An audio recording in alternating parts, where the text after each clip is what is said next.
California, at least 13 people were arrested as hundreds blocked traffic on 2 major highways, waving Mexican flags and burning a giant effigy of Donald Trump. Police fired rubber bullets, and pepper spray at hundreds of protesters after the crowds took over major intersections. Load up, load up, load up, we're rubber bullets. Snowflake, snowflake, little snowflake, falling, falling, falling, falling, falling, falling, falling, falling, falling. Fraud, homophobia, sexual assault, white supremacy. In terms of reaching out and being inclusive, he's done that too. And a will to risk to make things better, and opportunities to embrace the underserved communities. White privilege! Load up, we're rubber bullets. Snowflake, snowflake, little snowflake. Here in New York, as many as 10,000 people surged through the streets and surrounded the barricaded-off Trump Tower where Donald Trump lives. Snowflake, snowflake, little snowflake. We reject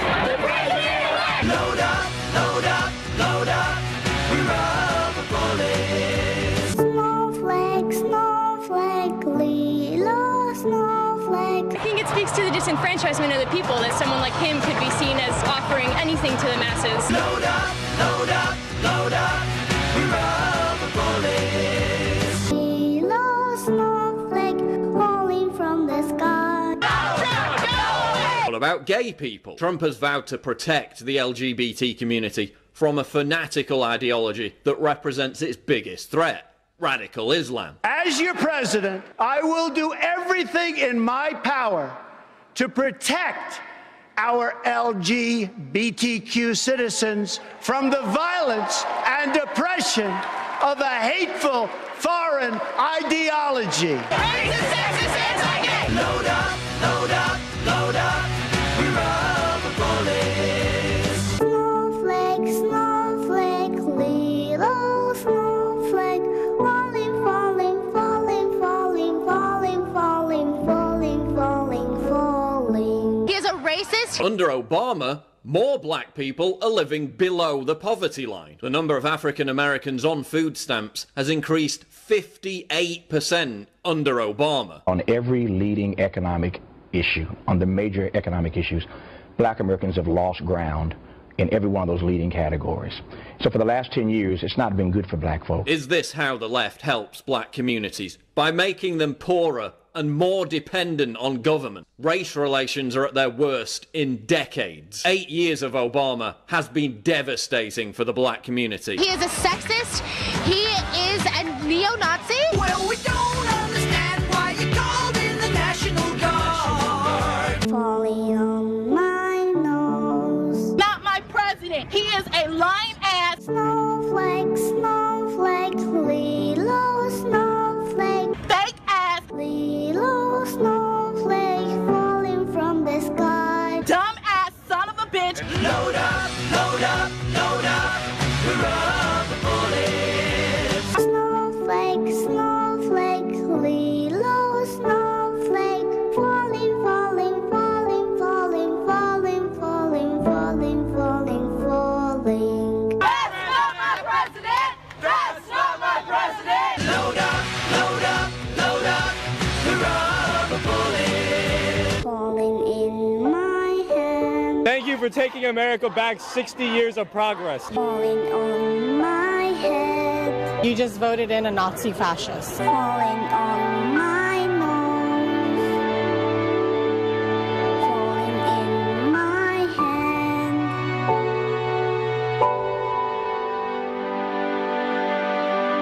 Snowflake, snowflake, little snowflake. What you gonna do about it? What you gonna do?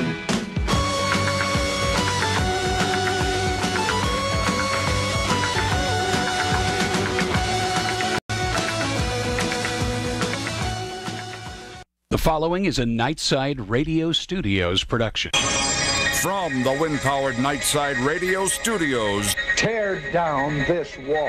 This is the J.J. McCartney Show. It's this man. It's the compassion. It's the dignity. It's the wisdom. It's the horse sense of the guy. Did you know that 65% of the people murdered in the last 10 years were killed by handguns? Would it make you feel any better, little girl, if they was pushed out of windows? The American people have seen the truth, and they can see through your lies.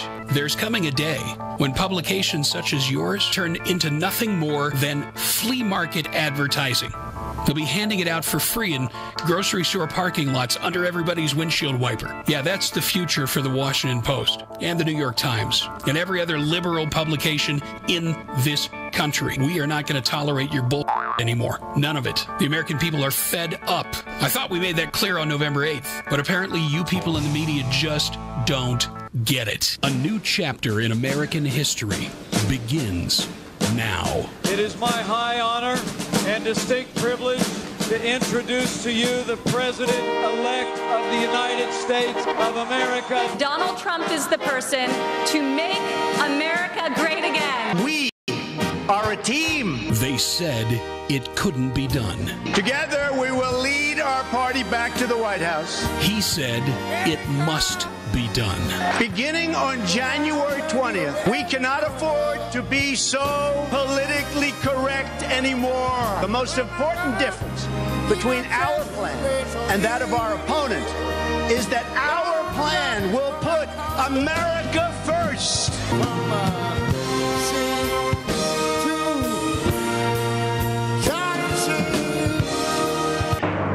Here's J.J. McCartney. All right, thank you, Marcus, and welcome one and all to the Thursday edition of the J.J. McCartney Show on this 25th day of January. I want to welcome everybody for this Thursday program. I tell you what, folks, lots to share with you. Michael Cutler will be joining us a bit later on, and we have got a ton of news to share with you as we talk about the most psychotic people in the world, with the possible exception of people with Islamic roots. Ladies and gentlemen, the most psychotic, absolutely deranged people in the world. You will find them, of course, on the left. You will find them, of course, in the Democrat Party. These people, the most deranged people in the world, are known as environmentalists. Ladies and gentlemen, environmentalists, and let's put the accent and the emphasis on the mental part of that word. Environmentalists are just plain crazy. These people are absolute lunatics. They are lunatics. With absolutely no hesitation, I can tell you that these people are absolutely lunatics. There's no other word for them. These environmentalists are the craziest people on the planet, and they are bent on taxing everything. But there's more. Michael Cutler, welcome to the conversation, my friend. I know we have some doubling going on here, but let me get that fixed real quick. And we will be speaking with none other than Michael Cutler in just one moment. Give me a second here to fix the doubling problem we have. And once we get that done, we'll be live with hopefully Michael Cutler on the other end of the show. Michael, can you hear me? Michael, can you hear me? Let's see. Okay. All right. Just one second. So we check out the... Okay, here we go. Oh, my crazy computer. Ah! And you thought it was going to be easy. That's what you thought. Yep, for some reason I can't hear Michael. And I'm guessing that we need to do something about that. Michael, if you are with me, I should have everything working here. But on the off chance, Michael, if you can hear me and I can't hear you, then I'll have you just call the regular main line, which is 855-853-5227. And we would be thrilled to get you online with us here. Yeah, but for some reason it's we're not hearing Michael. So and believe me, that's not on purpose. I'm not sure what to tell you there, bub. Michael, if you can hear me, again, please call the main line at 855-853-5227. And we'll try and get this thing squared away. I got everything turned on. And, everything, I mean, we can actually hear the computer, so we know that's not the problem. I tell you what we'll do. I'm going to go ahead and preemptively reset everything as a matter of just making sure. We got everything plugged in. Everything is working fine on one end. We just need to make sure that everything is perfectly kosher. So what we're going to do is we're going to reboot our telephony computer. And for those of you that have been through this rigmarole with us before, we apologize, but it won't take long, I assure you. Okay, ladies and gentlemen, I was talking about environmentalists. These people are so deranged. Let me tell you a couple of things that are going on. And I will begin, oh my God, the computer is working on updates. You gotta be kidding me. You just got to be kidding me. Yeah, it didn't even say, do you want to work on updates? I didn't know. So it's going to be a while before we get Michael Cutler back on the line. My apologies, ladies and gentlemen. But like I say, we came today armed to the teeth. Yep, we got plenty of info, and we'll be sharing it with you in this program today. And again, apologies for the telephone difficulties, but we'll have them squared away shortly, I assure you. Ladies and gentlemen, environmentalists, these deranged, crazed lunatics, are targeting your hamburger, your buffalo wings, and they're wanting to impose a meat tax. You heard me right. Environmentalists want to impose a meat tax. Much like, tax on tobacco, alcohol, or anything else that anything that brings you pleasure in life. They're trying to find a way to tax it. And they are talking about a meat tax. Thankfully, there's no legislation drawn up yet, but these people are so completely crazed that this is what they want to do. They want to impose a meat tax, a surcharge on meat, whether it's poultry, whether it is beef, whether it's pork. They want to tax it. Now, to these people, I mean, there's many things I'm sure that popped into your mind when you heard that. I'm sure that a lot of people are thinking the same thing. 4-letter words directed towards the environmentalists. Hamburger addicts, barbecue junkies, fried chicken fanatics may soon be asked to pay a surcharge for their obsession with meat. Excise taxes on beef, pork, and chicken could be the next big thing in a state and local tax environment that's already comfortable with sin taxes, regimes aimed at cigarettes, alcohol, gambling, and other things. Now, these people are absolutely crazy. If you enjoy it, they want to find a way to tax the bejesus out of you. Now, while there are no current legislative proposals imposing state or local surcharges on meat, a growing number of public environmentalists, public health officials, and animal rights wackos are bullish on tax schemes addressing the mounting social costs of meat production and consumption. I mean, when I first read this, part of me wanted to believe that this was fake news. Part of me wanted to just say, you know what? There's no way in the world, even the stupidest people can't possibly think that the American people will sit still for being taxed on what they eat. But you know what, folks? These people are crazier than anybody realizes. They are absolutely insane. They are crazier than anybody wants to acknowledge. I mean, they really are. There's precious little more that we can say. These people are insane. They are insane.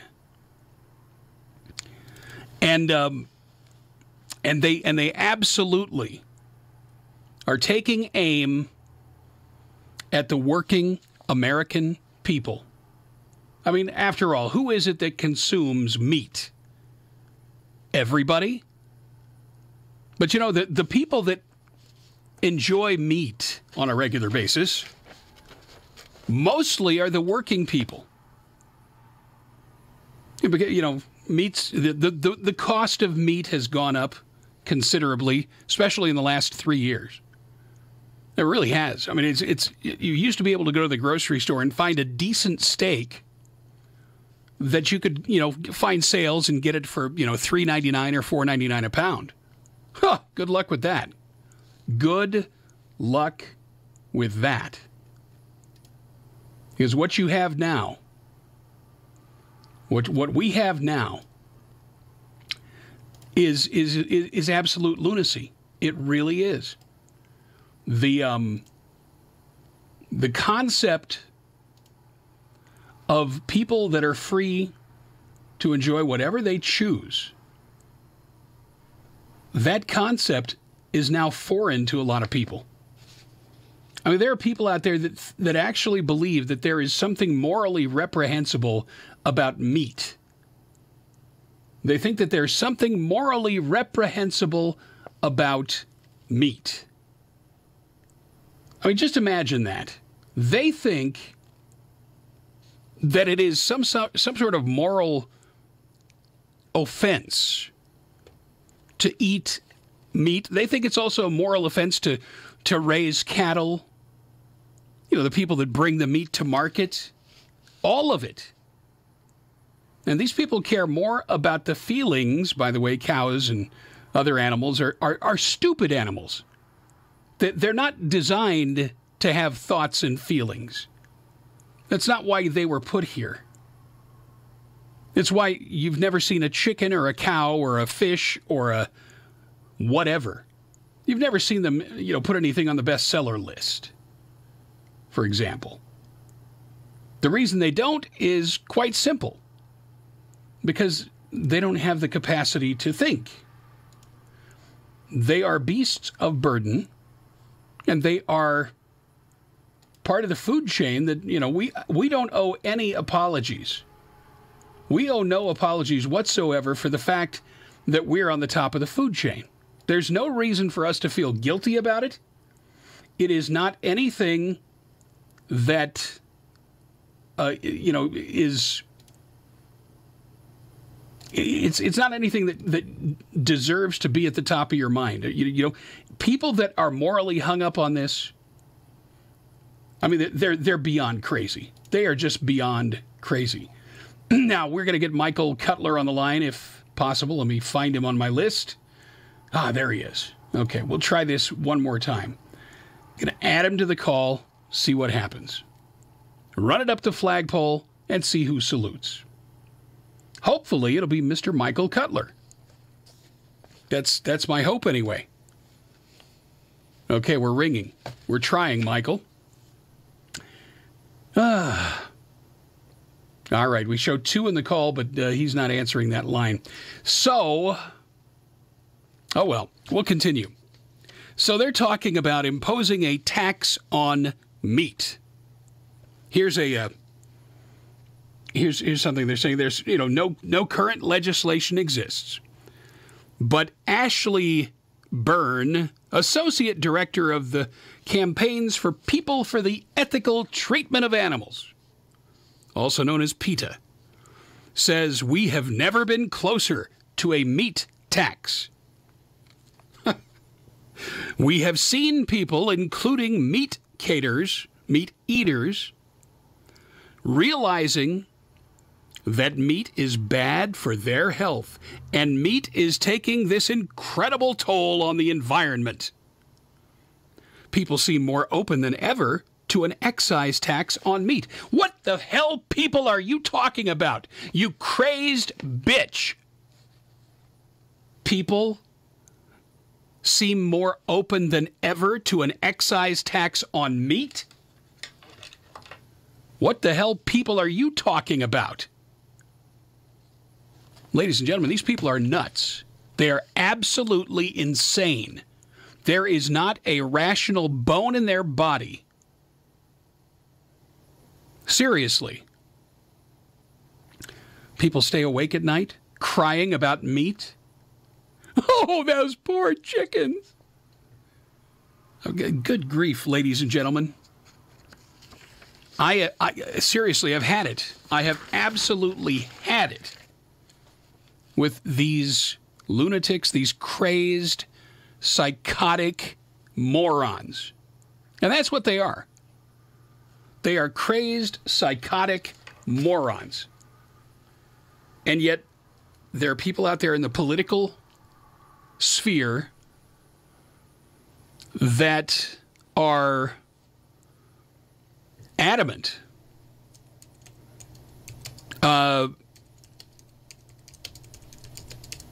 Okay. All right, there we go. We'll try it again. There are people that are adamant about this. Oh, yes. Okay, Michael Cutler is in Allentown, Pennsylvania. Okay. All right. Yep, missed the email. Sorry about that. Yep, that's fine. Michael Cutler actually is busy today. Understood. Thank you.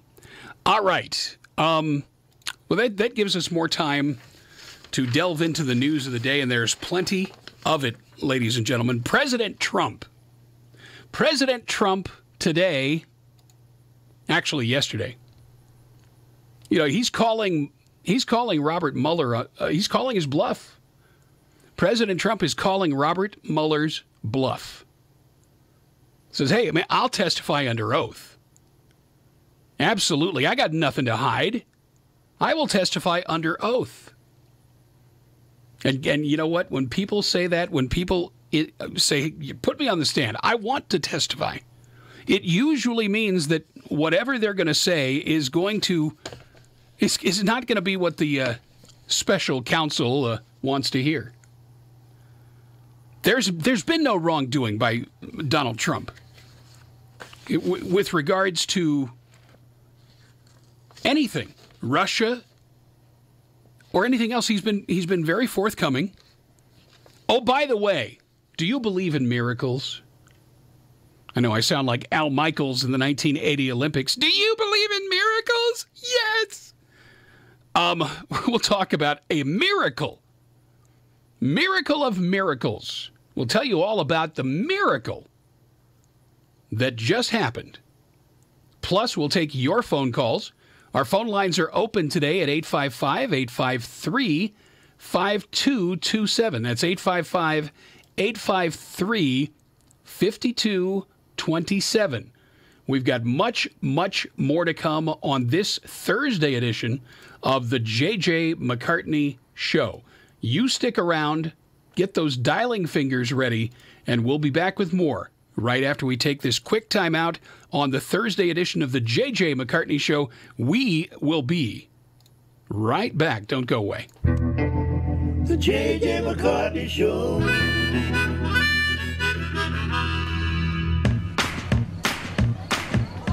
Want to end cancer? Anyone can. Just vote with your feet. Join the Light the Night Walk to raise money for the Leukemia and Lymphoma Society. LLS has saved hundreds of thousands of lives since Light the Night took its first steps. Join now at lightthenight.org. It's the easiest way to get from someday to today. Hey, everybody. J.J. McCartney back here for our good friends at MountainViewOffGridLiving.com.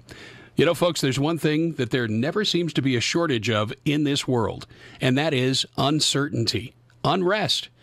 You know, you never know what's going to happen tomorrow. Natural disasters, economic downturns, whatever it is, you can be prepared by going to MountainViewOffGridLiving.com. They have got everything you need, from ProPure gravity-fed water filtration systems to Kimberly stoves to these composting toilets. Ladies and gentlemen, at MountainViewOffGridLiving.com, you can prepare for anything. Food storage? No problem. Advice?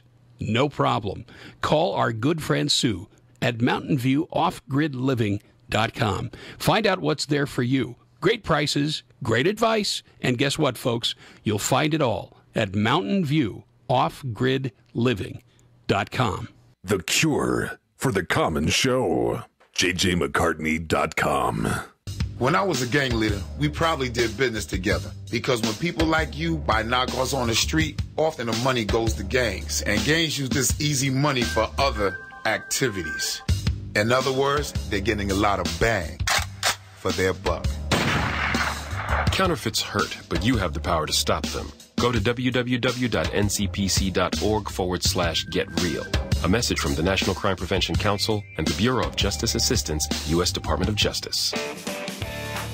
All right, we are back on the J.J. McCartney Show on this fine Thursday, the 25th day of January. Thanks for joining us.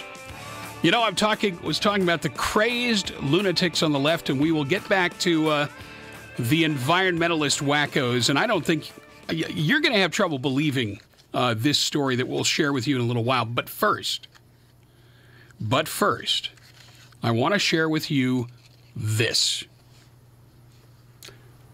Miraculously, the FBI just found the 5 months' worth of missing text messages between Peter Strzok and his girlfriend, Lisa Page.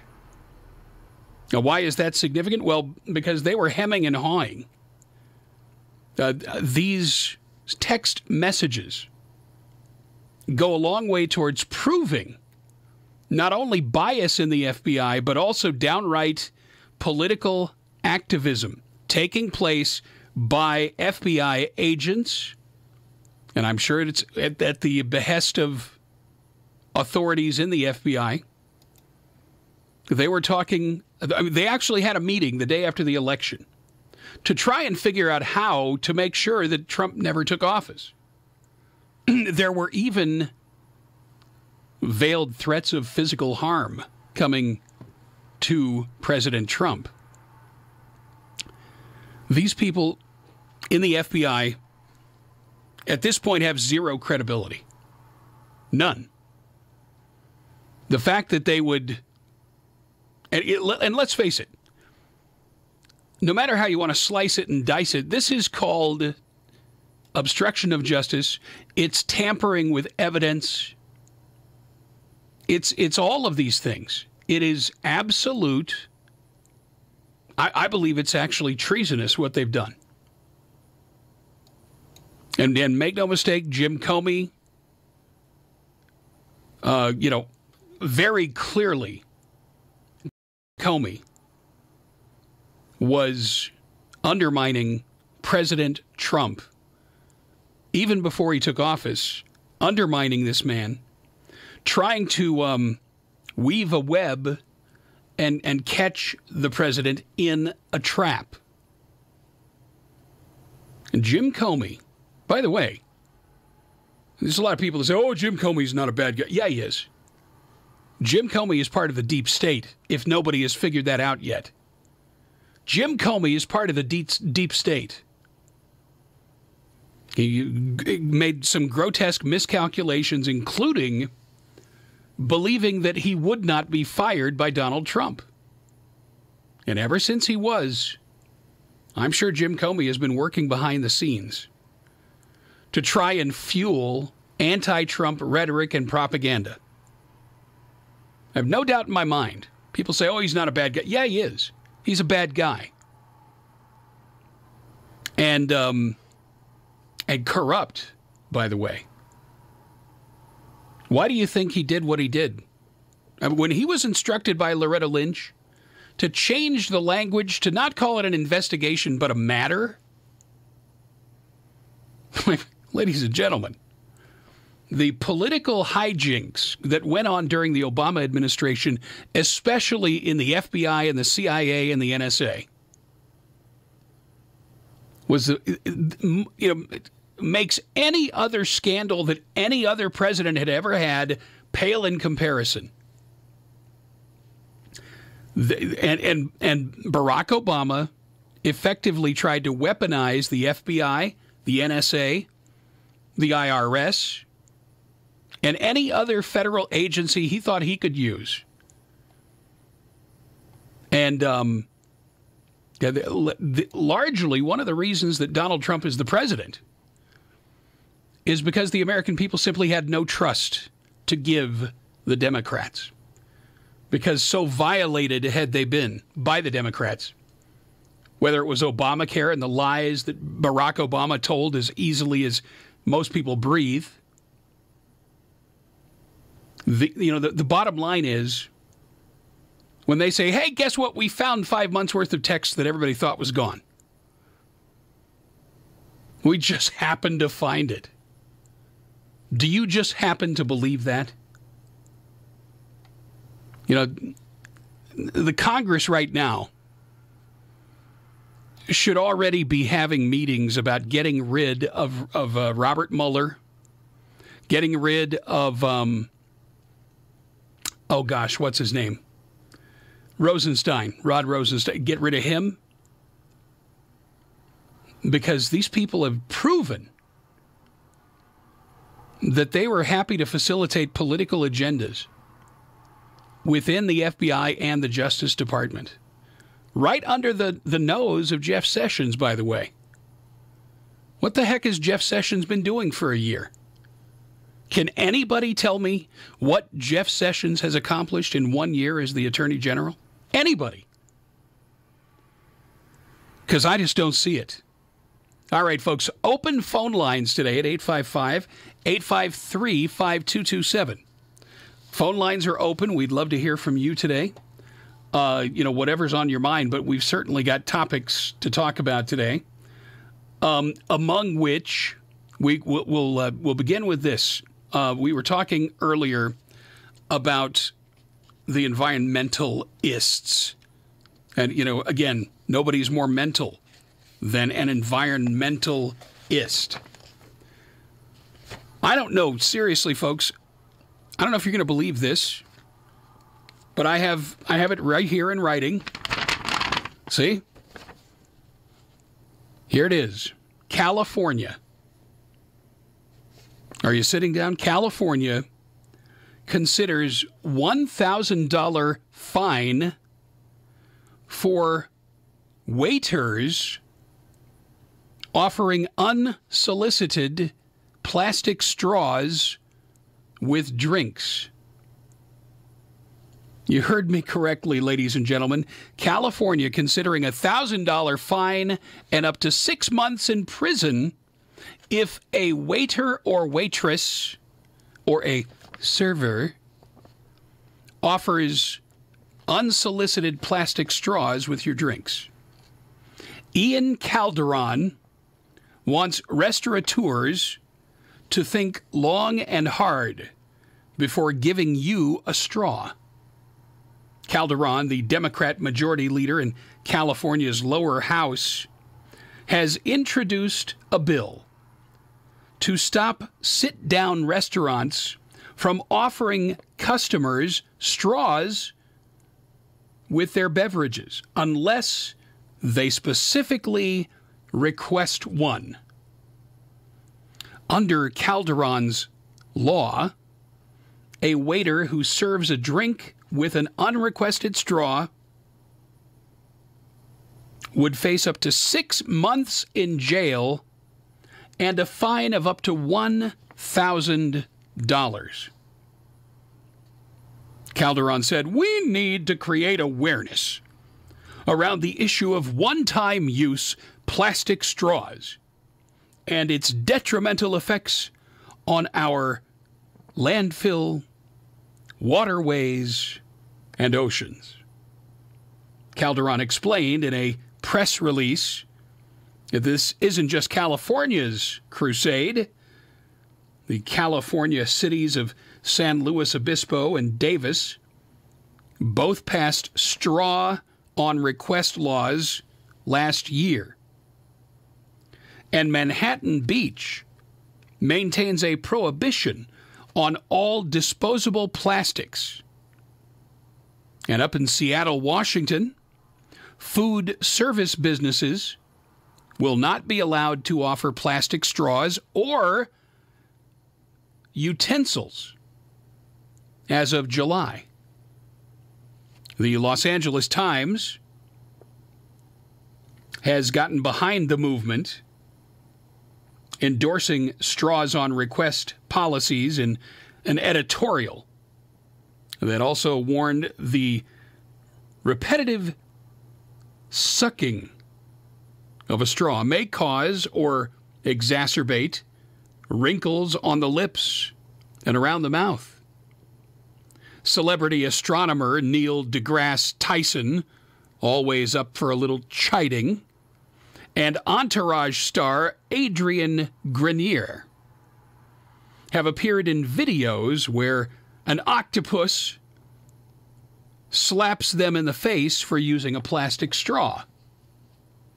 The actual number of straws being used is unclear.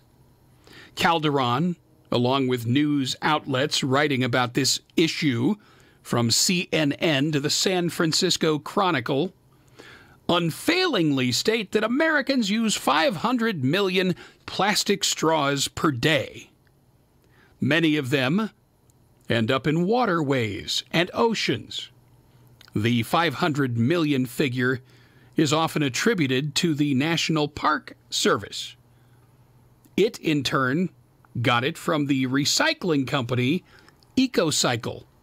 EcoCycle is unable to provide any data to back up that number, telling Reason that it was relying on the research of one Milo Kress.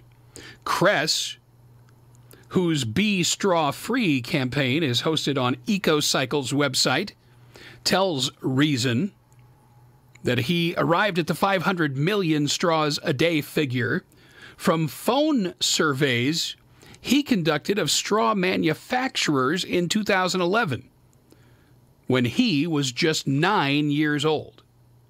Kress, who is now 16, says that the National Restaurant Association has endorsed his estimates in private correspondence. This may well be true, but the only references to the 500 million figure on the association's website again points back to the work done by 9-year-old Kress. So, more important than how many straws America uses each day is how many wind up in waterways. We don't know that figure either. The closest we have is the number of straws collected by the California Coastal Commission during its annual Coastal Cleanup Day, a total of 835,425 straws and stirrers since 1988, or about 4.1% of debris collected. Squishy moderators on the straw issue have pushed paper straws, which come compostable, at only 8 times the price. Yes, you can use the squishy paper straw, and it'll cost you 8 times more. But it's biodegradable. It's compostable. Seriously. EcoCycle skews a bit more radical with their Be Straw Free campaign, sponsored in part by reusable straw makers. That urges the adoption of glass or steel straws, because we all know how good steel smelting is for the environment. In any case, criminalizing unsolicited straws seems like a rather heavy-handed approach to the problem, especially since we don't know actually how big a problem it is. But don't ask us, ask Milo Kress. If people are forced not to use straws, then they won't necessarily see that it's for the environment. He tells Reason they'll just think it's just another inconvenience imposed on them by government. Really? You can't make this stuff up, folks. These people, they want to tax your meat. They want to make giving an unsolicited straw a criminal offense. Now, I ask you for your input here, because this to me is not only the height of arrogance, not only the height of Orwellian thinking, it is a figment of the imagination of people that don't have anything better to do with their time than take pot shots at the American lifestyle. That's what this is all about. I mean, would you, first of all, would you sit still for something like this in your state? Would you be comfortable with the idea that we're going to punish waiters, waitresses, bartenders, or whoever for the audacity of giving somebody an easy way to consume their drinks? I mean, how big of a problem is this really? How big of a problem is it? I mean, we got a $20 trillion debt. We have a nuclear North Korea. We have Iran in the Middle East trying like anything to get their hands on nukes. And we have, all of these other societal problems, illegal immigration, Muslim terrorism. And these people are worried about straws. Well, something tells me that many people in America will say that this is the last straw. Folks, stick around. We'll be back with more in just a minute. If you agree with JJ's conservative pillars for rescuing America's economy, stay tuned for more. If you are a liberal and think everything is okay, you can go pet your unicorn now.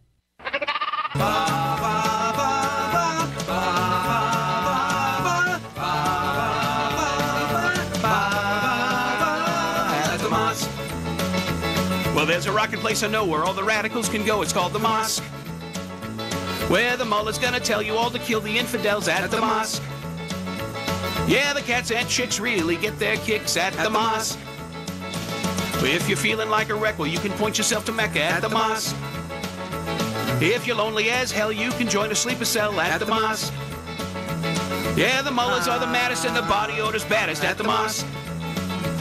Oh, well, you better believe it, all the refugees are at the mosque. And if your dog goes missing, better check the kitchen at the mosque. If you're a Christian or a Jew, you know they're coming after you at the mosque. At the mosque. Well, you can find Muhammad or Saeed or Ahmed at the mosque. They're building bombs in the cellar just for Pam Geller at the mosque. Yeah, they feel right at home in every gun-free zone at the mosque. So you can plan your next attack with the guys from Iraq at the mosque. Make sure your target is soft and you might really pull it off at the mosque. Oh my goodness. But don't say we didn't warn you when it comes to California at the mosque. Oh, well, the Democrats say they're gonna do some praying at the mosque. They think there's more than a smidgen of a peaceful religion at the mosque. Yeah, they're going insane with Barack Hussein at the mosque. Well, there's a lot of crazy people where you see the funky steeple at the mosque. So don't you dare be late for the caliphate at the mosque. If it's Shiites or Sunnis, they're all a bunch of loonies at the mosque. 72 virgins? Yeah, that's what they tell you at the mosque. Good luck with that. We were rolling down this road in Anbar Province. 3 personnel carriers with 16 of us on board. All of a sudden, there's a huge explosion. We knew right away it was an IED. The first vehicle got wasted, and those guys took a huge hit. Then we started taking sniper fire and RPGs from the hills. In today's military, women face the same dangers as men. It's pretty amazing. We made it out alive. But when they come home, women veterans confront a whole different set of challenges, like unique healthcare issues, or not receiving respect or even acknowledgement for serving in harm's way. DAV understands the problems women veterans face, and we can help. Many DAV advisors are female veterans. They've been there, and they're ready to provide expert guidance. DAV fights to get you the health, disability, and financial benefits you were promised and earned. If you're a veteran, visit DAV.org for free help. JJMcCartney.com. Wounded warrior Dale Beatty is beginning the most important journey of his life. Solomon, Swift 1-2's en route with urgent ASAC. Now, copy. From the battlefield to home. Home to some very good medicine. His family's love. They'll be staying together at a Fisher House. Fisher House Foundation provides comfortable housing and other services to the families of wounded warriors and veterans while they receive care at military and VA hospitals. Remember those who serve and sacrifice. Make a donation to Fisher House because a family's love is good medicine.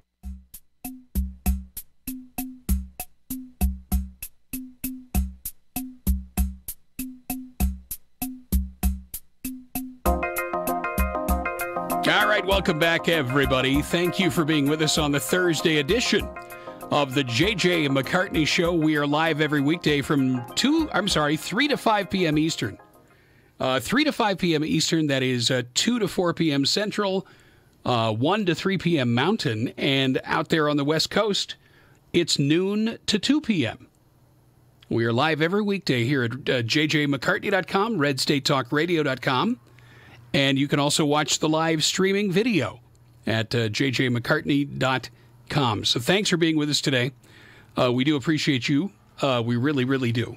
And while we've got more news to bring to you today, I want to remind everybody, if you see something that doesn't sound right, if you see something that raises your eyebrows, we want to know about it.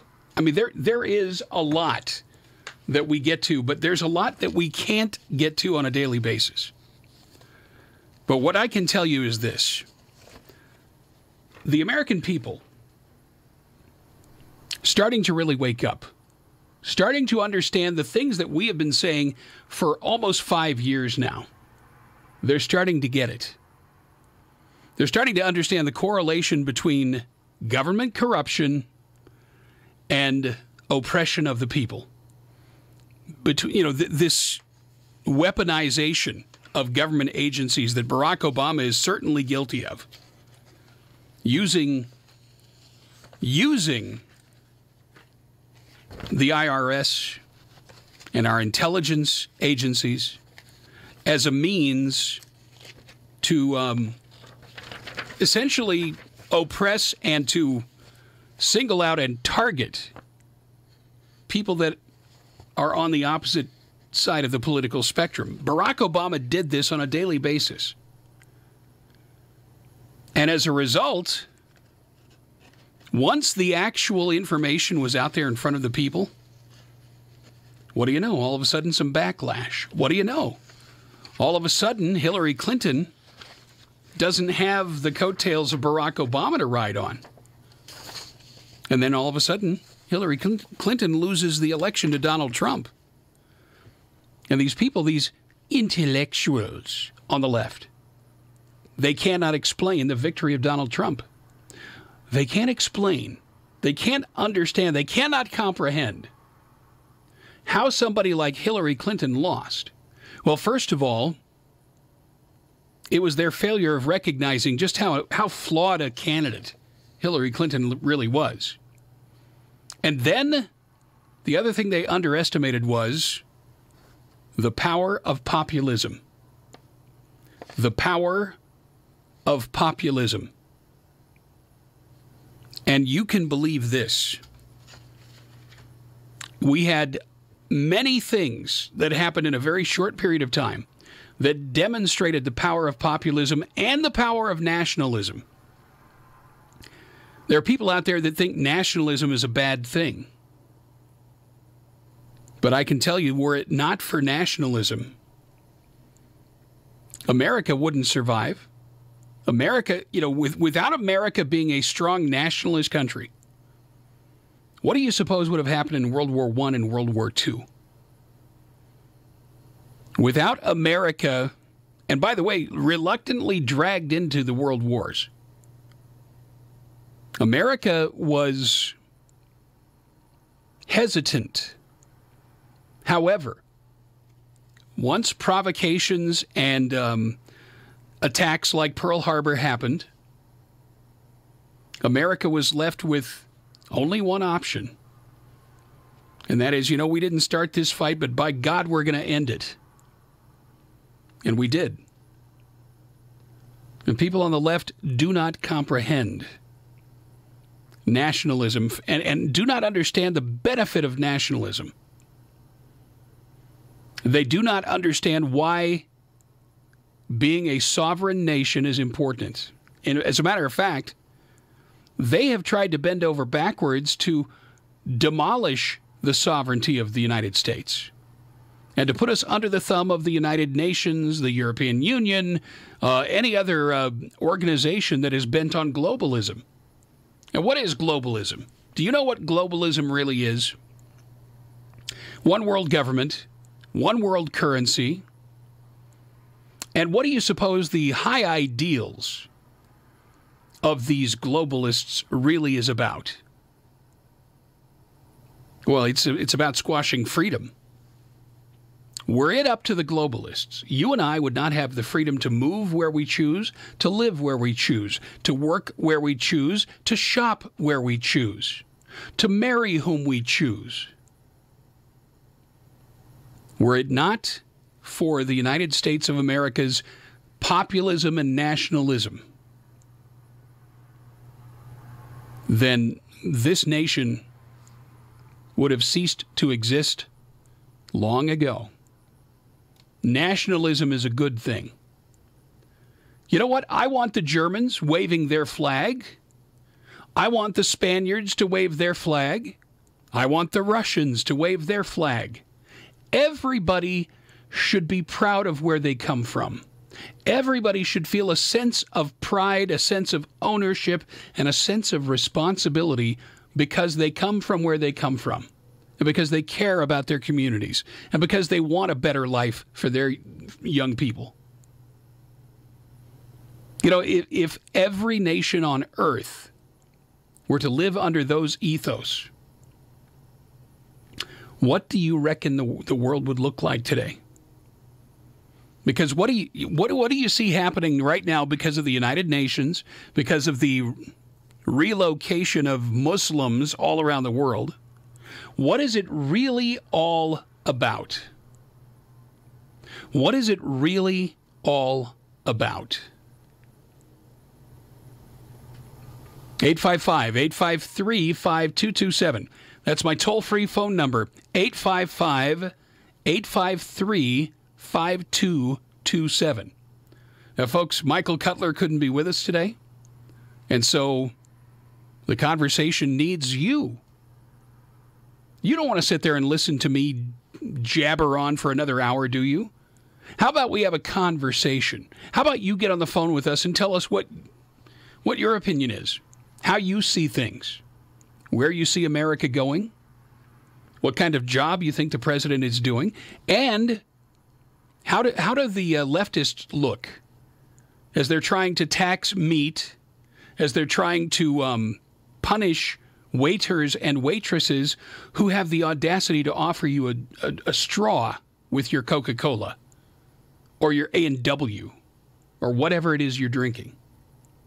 How do you think the rest of the world looks at America when you see this kind of ridiculousness being discussed? And, I mean, the state of California,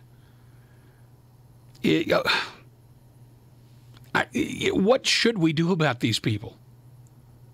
Should we just say, you know what, you don't have to secede, we're just going to cut you out, all right?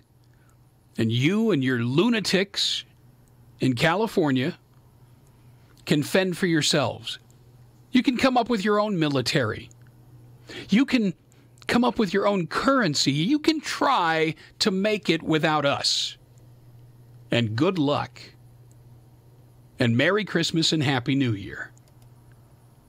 Do you honestly think that people like Jerry Brown are even capable of intelligent thought? I tell you, folks, this really is a no-brainer. You actually think that these people have any clue at all, what they would do without the United States? I mean, it really is amazing to me how clueless they are, how stupid they are, and how stubborn they are about being stupid. It's like being stupid means more to them than anything else because they do it with such regularity. It's stupidity is their religion on the left. It really is. It's plain stupidity, defying logic, defying reason, and, oh, by the way, making up lies about people on the right.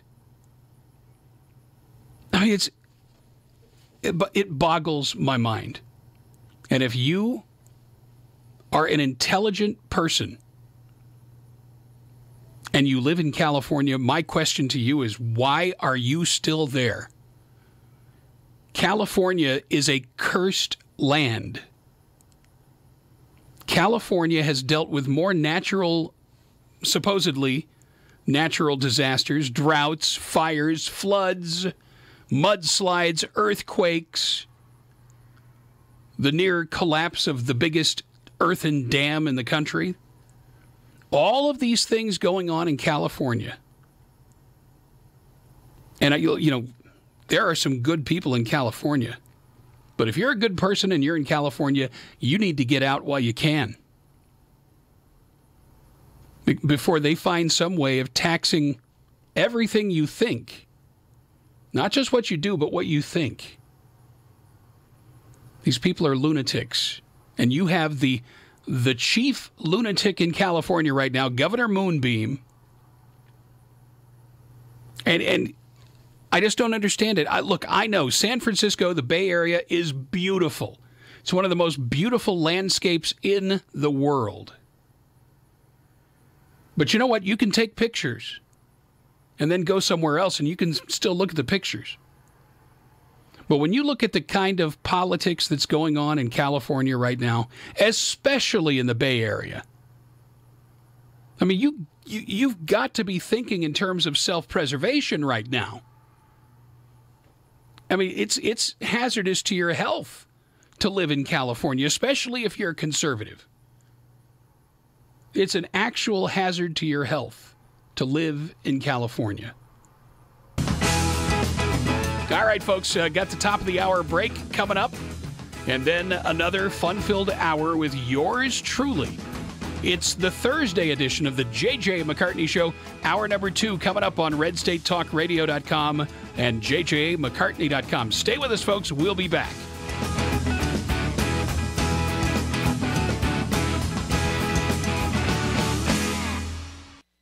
Are these the first volleys in America's next civil war? He's not a tough guy. He's a bully and he's a bitch. He's a punk. He's a dog. He's a pig. And he can suck my He's a con, a bullshit artist, a mutt. I'll meet him in a hotel room any other day of the week and give him a Louisville Slugger. I'd like to punch him in the face. Kiss my mother. Which side of the aisle is really spewing hateful rhetoric? Pointing what appears to be a water gun at the image of President Donald Trump projected on a whiteboard, art teacher Pale Modi has now been seen by countless viewers. Yes, I have thought an awful lot about blowing up the White House. Weekdays from noon to 3 p.m. Eastern Time, the J.J. McCartney Show, exposing the truth, exposing the lies, exposing the deep state. It's an actor dressed to look just like President Donald Trump as he's assassinated on stage. How much longer can America survive this kind of hatred? Video depicting comedian Kathy Griffin holding the bloody, decapitated head of President Trump are no joking matter for the Secret Service. The rhetoric that has inspired the violence has come from the mainstream of the Democratic Party. They're involved in the coup, an active attempt to start a bloody civil war. I want people to imagine an FBI director that has the stones to investigate the deep state. Imagine a justice system that has the integrity to prosecute corrupt government officials. They have refused to apply the 14th Amendment and give conservatives equal protection under the law. What we've seen here has been the gradual takeover of the government by corporatism, by globalism. They have wrested control of our government away from the citizenry and put it in the hands of a few special interests. And these special interests are as evil as the day is long. We finally do have a president who has the integrity to do this. We finally do have a DOJ who has the integrity to do this. We know that we have people around the president who not only have the integrity, but have the information and the contacts to get everything done you just said. And you say, well, why aren't they doing it? Everything you're seeing on the news, that's what it's about. That's what this investigation's about. That's what calls of impeachment are about. That's what the globalist attack against Trump is about.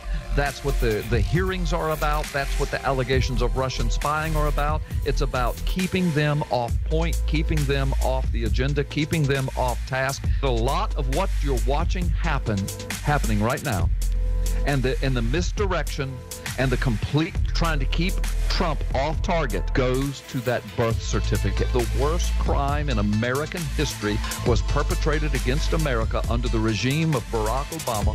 The media is complicit. Congress is complicit. Federal law enforcement apparently has been complicit. We've got a CIA whistleblower, Dennis Montgomery, whose attorney, Larry Klayman, put it all over the internet the other day that he has said that all of this spying that's been going on American people, that it resulted in manipulation and collusion with judges, Supreme Court justices, congressmen, etc., that James Comey was involved in it, that he was at the top of it. All of this stuff you're seeing about Donald Trump's with the Russians, Donald Trump needs to be impeached, Donald Trump, this is a smokescreen to keep our eyes off of what really happened and what's really going on. And America had better wake up to this, JJ. Your federal government, your federal law enforcement agencies, our federal intelligence agencies, your federal government in toto has been compromised. The fact that Donald Trump has arrived and said, I'm not going to go along with the status quo anymore, is the cause for alarm for these people on the left. And ultimately, Carl, is it possible that yesterday was simply the first shot fired in an impending civil war between two irreconcilable ideologies? I don't want our children and grandchildren to see or to participate or to fall victim to such a thing. I don't want our nation to go through such a thing. I don't know that we could survive that. Like Abraham Lincoln's Gettysburg Address, when he said, now we are engaged in a great civil war, testing whether that nation or any other nation so conceived and so dedicated can long endure. I mean, God's people, we need to pray. We need to not be afraid to speak truth. Weekdays from noon to 3 p.m. Eastern Time, The J.J. McCartney Show. Exposing the truth, exposing the lies, exposing the deep state. Live from the Nightside Radio Studios. This is the J.J. McCartney Show. Are you better off than you were 4 years ago? Mr. Gorbachev, tear down this wall. Coming to you from Nebraska by way of Alaska. Here's J.J. McCartney. All right, we are back on the Thursday edition of the J.J. McCartney Show. We're live every weekday from 3 to 5 p.m. Eastern Time at Red State Talk Radio, jjmccartney.com. You can watch the streaming video at jjmccartney.com. And you know what, folks? I need you to share the program with your friends on social media. Please do it. And you can follow me on social media as well. On Twitter, the Twitter handle is at JJ McCartney Live. And on Facebook, just go to facebook.com/JJ McCartney Radio. Now, I want to talk about something that happened today. We have several groups that we are a part of on Facebook. And one of the groups, it's a group that I created on Facebook. It's called Deplorables Radio Fun Bunch. Okay? It was basically designed for, conservative radio hosts and their friends. And the darndest thing, I've been posting on that group for a long time now. I go to post today to share my a daily blog in the group, and Facebook says this function is not available. We're working to try and fix it. How many other conservative groups do you suppose have had their have had things frozen? So I go to Deplorables Radio Fun Bunch. Okay. I posted there as recently as, let's see here, yesterday. Yesterday's blog post was shared to the Deplorables Radio Fun Bunch group on Facebook. However, today I go to post on same group, and here I'm going to post the link to today's YouTube video. That's it. Just a link to the YouTube video. I go to post. I'm doing it right now. Oh, now it works. Oh, now I can post. So maybe it was just a glitch. Maybe so. But do you feel like giving Facebook the benefit of the doubt? Anybody? How does it make you feel to know that Facebook has the power to either not allow you to post, or they have the power to hide your posts? Did you know this? You wonder to yourself, why is it that nobody's responding to my posts?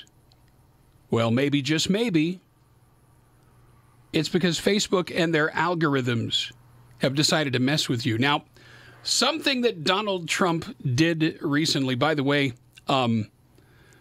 I want to thank everybody for, listening daily, for being, a part of this family. And that's what we really are. By the way, I'm watching a video that was posted on my timeline by a good friend of the show. And Jay, you know who you are. Thank you. It's Muslims destroying a statue of the baby Jesus with the Virgin Mary in Italy. Now, this was originally posted on the 9th of January. But you got people, they're throwing rocks, they're attacking. I mean, there's a bunch of Muslims crawling all over this thing, banging on it with a hammer. And the police are just kind of standing around saying, gee, I wonder what we should do. And ladies and gentlemen, this is exactly what's going to happen in the United States and everywhere that Muslims go. This is exactly what's going to happen. And you got authorities just standing around doing nothing in Italy. Now, I can honestly say this. If somebody in my town was defacing a statue of the baby Jesus or anything else that it's private property is what it is. If somebody were to attack a Christian monument of any kind, then I would feel compelled to use whatever force was necessary to apprehend and subdue said individuals. And I would not be subtle about it. Now, this guy is banging on this thing with a hammer, and you've got police that are afraid to get up there with him and take him on. A bunch of cowards with their tails tucked between their legs. Now, if I'm the owner of the property and I see this video,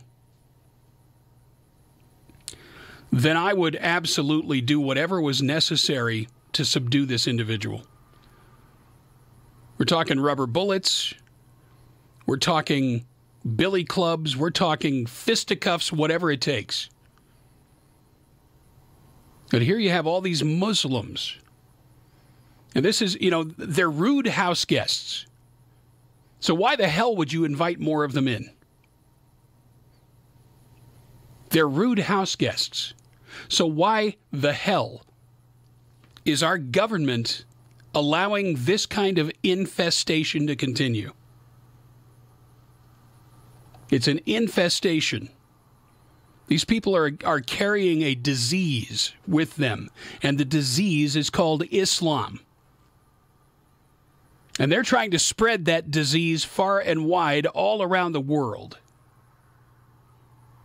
Now, damn it, it's time to take the gloves off and tell it like it is.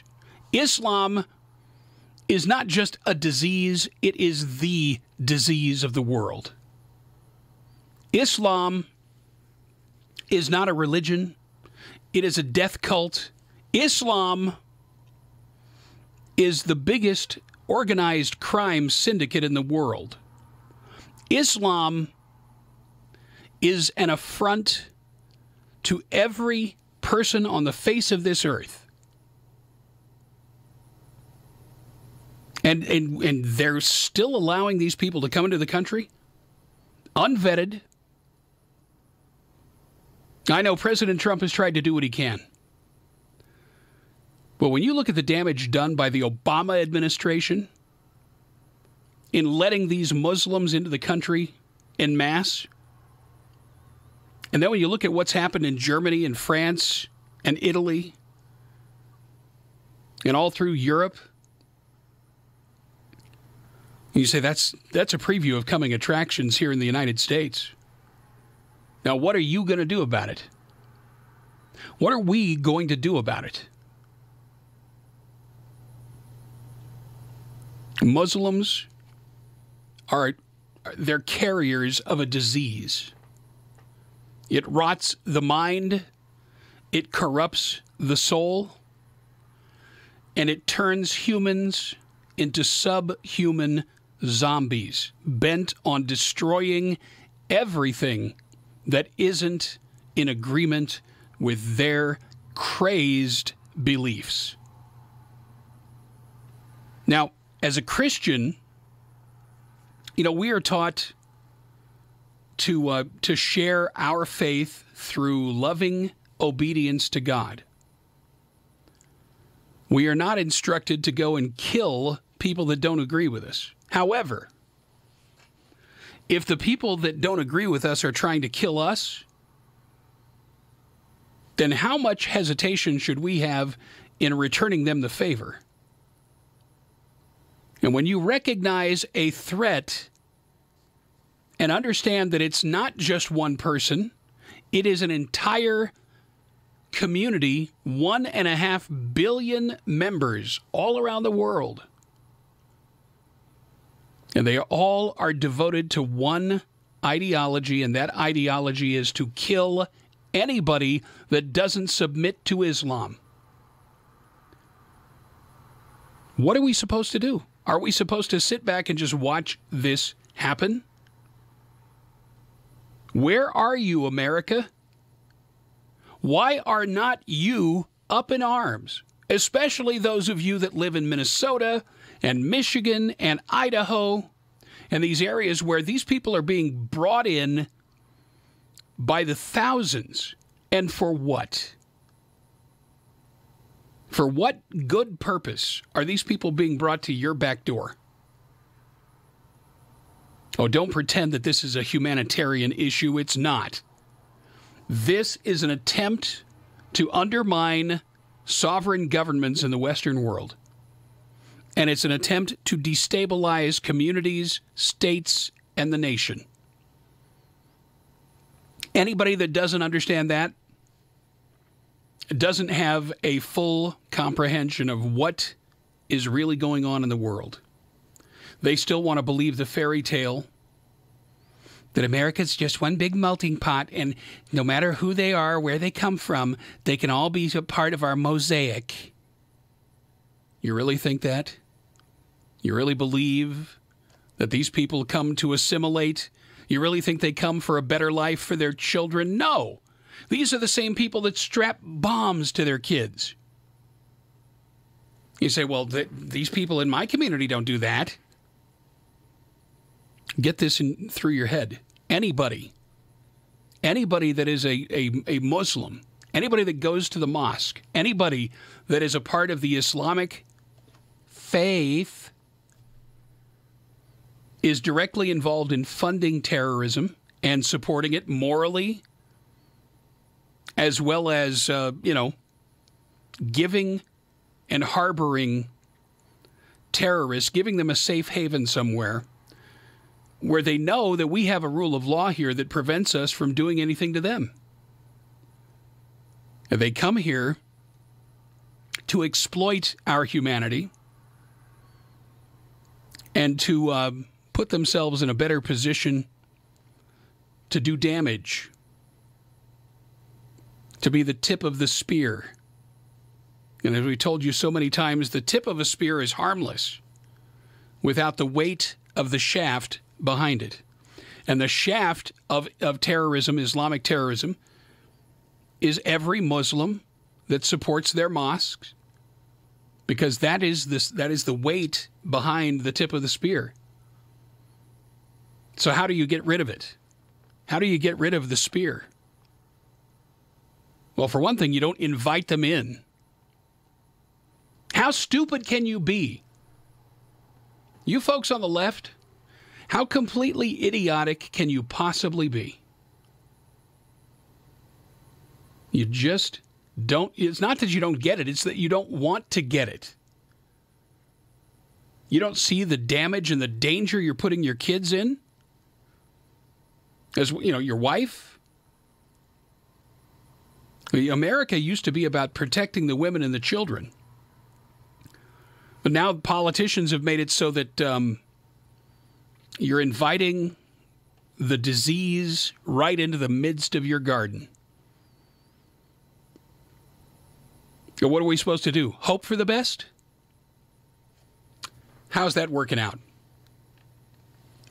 Let's see. We had San Bernardino. We had the Pulse nightclub. Of course, we had 9/11. We had the Fort Hood shooter. We had the Naval Shipyard shooter. And countless other attacks. Countless other Muslim terror attacks. The Boston Marathon bombing. And many, many, many more.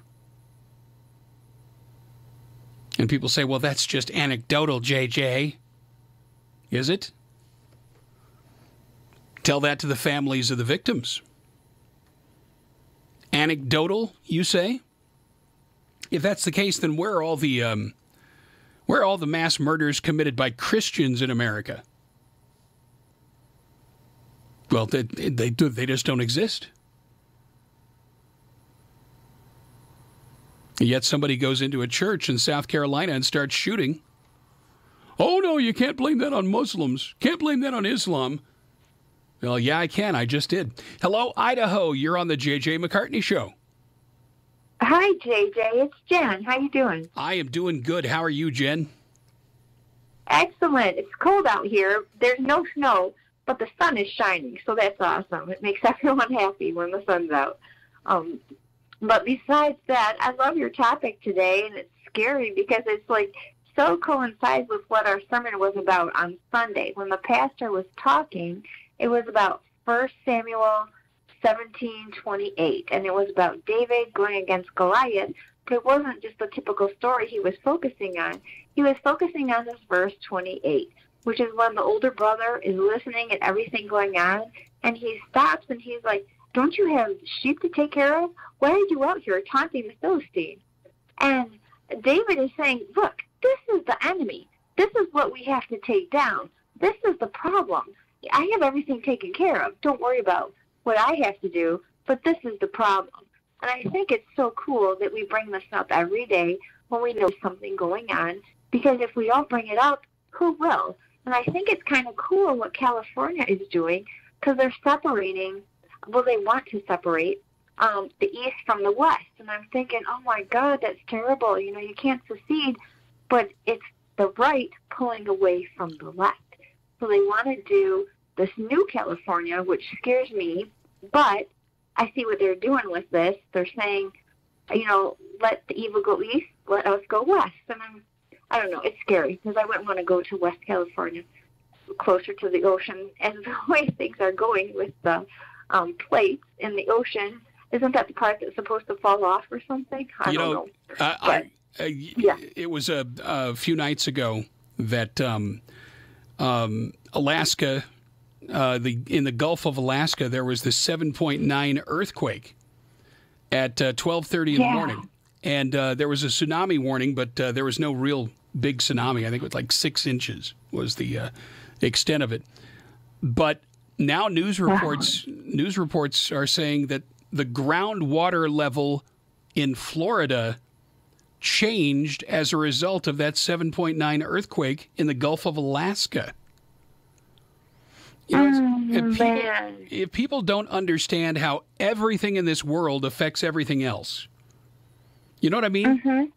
And when you're talking about this idea of California breaking up into 2 states, and you know, the eastern section would be the conservatives, and the western section would be the the moonbeams and his followers.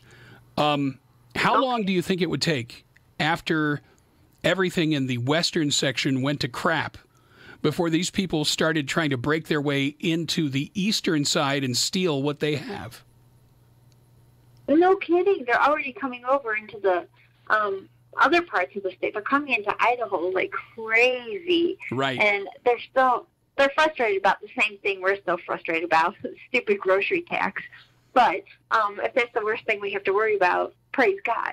But it is still frustrating. I'm like, no, keep your bad ideas. You go as far west as you want to go till you fall in.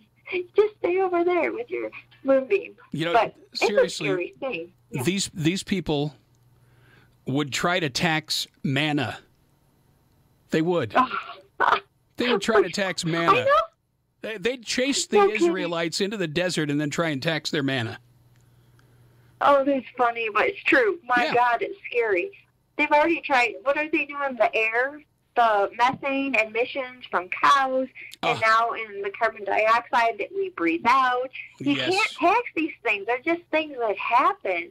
Like calling the weather. But they want to tax. Now they want to tax meat. I know. It's like, God.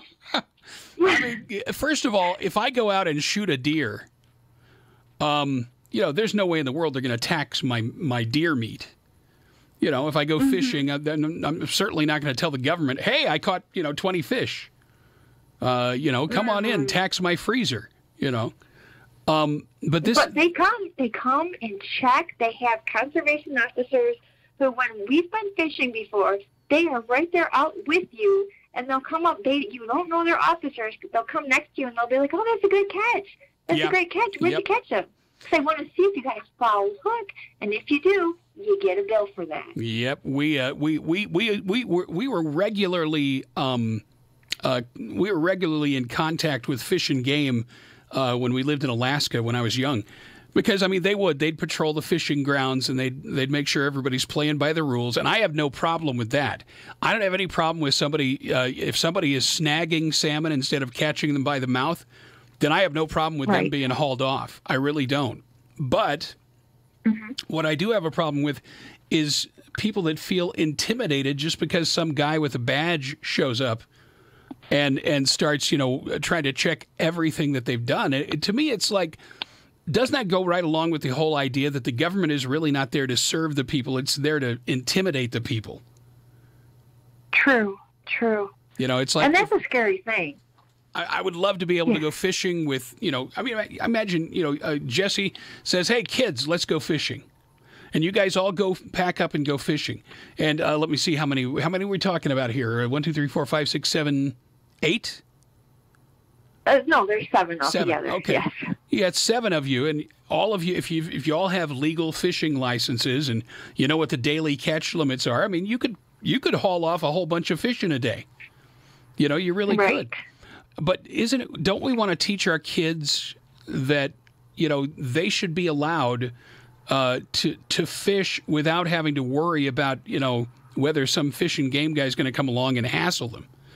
To me, the best fish and game people are people that actually do fish, just like everyone else does. But every once in a while, you get a Barney Fife type. You know what I mean? Somebody that just wants, because they got the shiny badge and they just want to show it off. And that's really not good for anybody.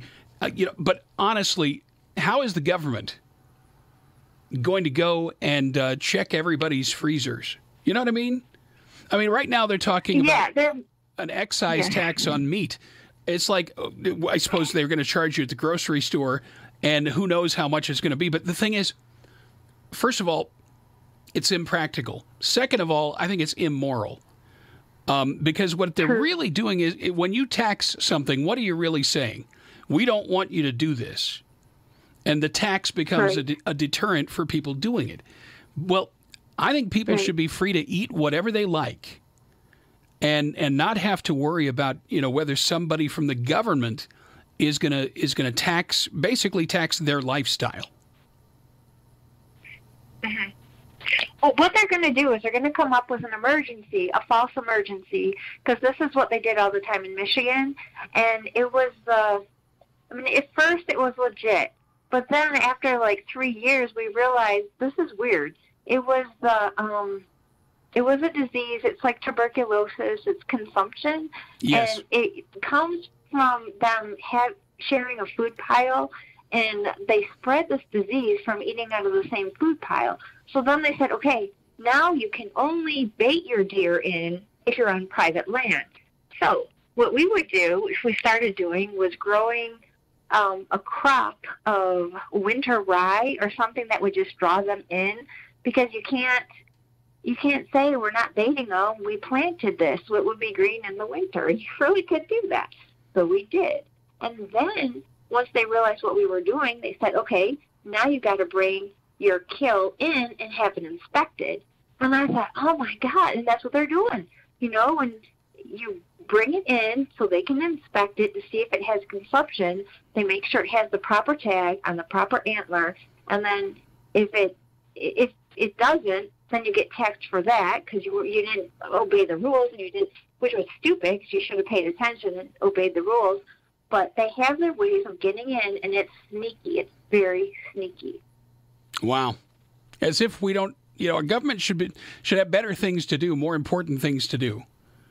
I know. There's hungry people. There's kids running around in diapers that are way too old to be wearing diapers, that should not Right. be running around. It's crazy, and they don't care about that stuff unless unless someone gives them a tip, and if they find out they're a Christian, oh my gosh, they're going to get visited, they're going to get social workers, and then they're going to get taxed for that. Yep. Anything that you can do to break the law, or that they can see is breaking the law, they'll charge you for. Right. Yeah. And, we're to the point now where there's so much distrust between the people and the government. And, Yes.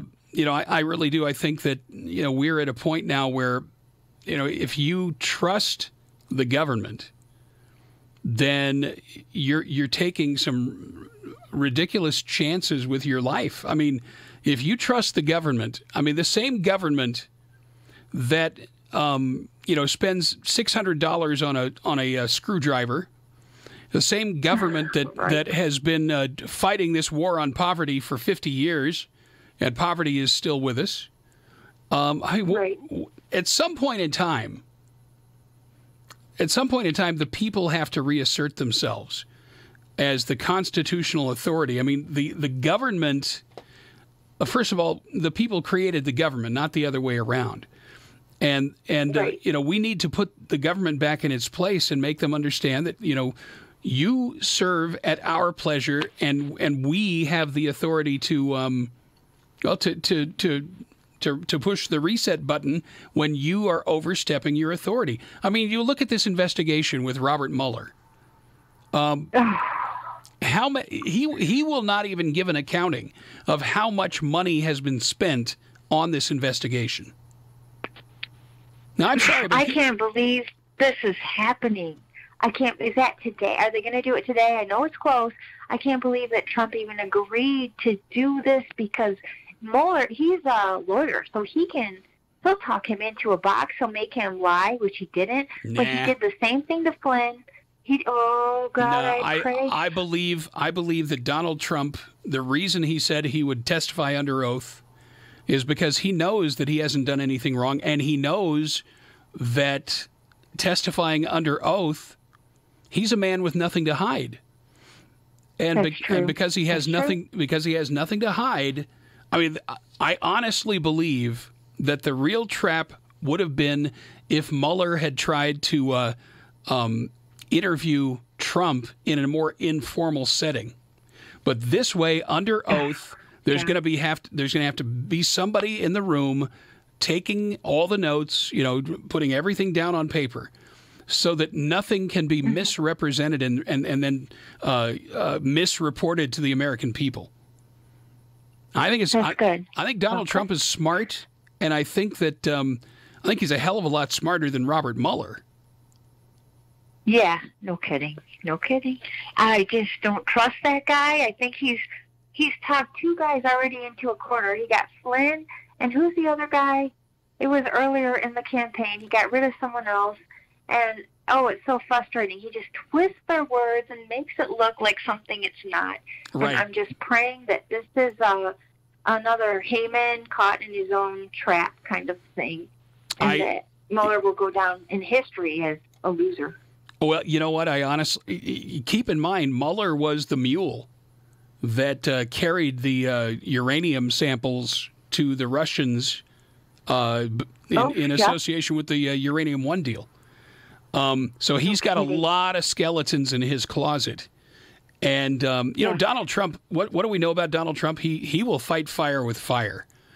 And you're right. I really do believe the FBI, first of all, they've lost all the trust of the American people. If you were to take a poll and say, do you trust the FBI, the CIA, or the NSA, I think that the numbers would be terribly low. They'd be disastrously low. And, they're all scratching their heads trying to figure out how Trump won. Well, he's showing everybody why he won, because he's a man that does what he says he will do. And everything that they said he would never be able to do, he's pretty much done in his first year. I mean, we're talking... Yes, he's awesome. 4% gross domestic product growth. Unemployment lowest since 1973. And oh, by the way, millions and millions of jobs being created, including factories coming back to the U.S. And look at all the bonuses that employees of Walmart and many other national companies have given to their people. And they've given them raises. Right. And the government didn't say you had to do that. But they recognize the benefit of doing it, especially now that the tax reform is in place. And they didn't think that Trump would be able to do any of this.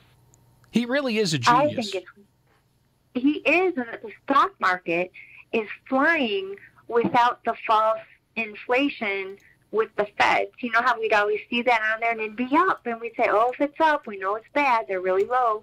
But this is legit, and this is awesome. And so it's great. Did we even have the Fed still adjusting the stock market at all? Remember, we'd always see that during the last presidency, and they would change it. It was always the Fed, FED. Yeah. Well, yeah, they changed. Do they still invest at all? Well, they used to. I'm trying to remember how exactly they did it, but they'd create these bonds, and people could purchase these bonds, and over time, those bonds would bear whatever their interest was. But the thing is, the investment that's happening now is it's corporations and individuals that are investing their own money because they know that the tax liability is going to be considerably lower now. And so they can afford to be venture capitalists again instead of having to hold their money hostage because they don't know what's going to happen tomorrow with the economy. I mean, you look at it, the Dow is up today to 26,392. And, all-time high upon all-time high. And I just think that, everything that people were saying Donald Trump could not do, he has already accomplished. I mean, it is really amazing, especially considering how much money was against Trump in the election. And, I was speculating last night, George Soros is going to die soon. There's no doubt in my mind. He's an old guy. And then where are the Democrats going to go to get their money besides Russia, of course? Yeah, they're lost. Oh, man. That's true. Remember when Hillary was quoted last year as saying, she didn't know she was being quoted, but she was, and she said, if that, pardon my French, it's not French, well, she said, if that bastard wins, we're all going to be hung by the nooses. And we heard that, and we're like, oh, my God, she knows she's guilty. I mean, she said that back in 16 or 17. And I thought, wow, what a way to admit guilt. And where are those nooses? What is Sessions doing? We saw this whole thing on C-SPAN yesterday because I have two kids that love politics. I'm like, why do you love this? Because Jesse watches it. So like, because it's really happening. And there were no Democrats there. It was a whole hearing about, there were a couple Democrats, a lot of the rhinos were there, but it was a whole hearing, and I couldn't understand what the heck they were doing, but they kept doing filibusters, and I said, it sounds like a filibuster, but there's no need for a filibuster right now, and so we were just commenting on that, and we couldn't understand why they kept bringing up Burma, and I said, oh, they're trying to pull at everyone's heart, why we have to, go help these other people, and then Ben says, we're not the world's police. He's like, they just want our money. And I said, exactly. And so I thought it was really cool that my kids are understanding what's going on and what the left really wants and what these taxes are about. But I still don't understand what the whole hearing was about tomorrow, so I have to read up on that. Pardon me, I shouldn't have called without having that information. But I was just really excited that we were talking about California. And wow, it's scary. I hope that everything turns out good with this. And with the Mueller thing, Mueller, I don't know, however you spell his name, it's still Mule, which is cool because he was. And you're right, he was part of that uranium deal. Yeah, and the bottom line is this: the American people, I think, are starting to get it because, the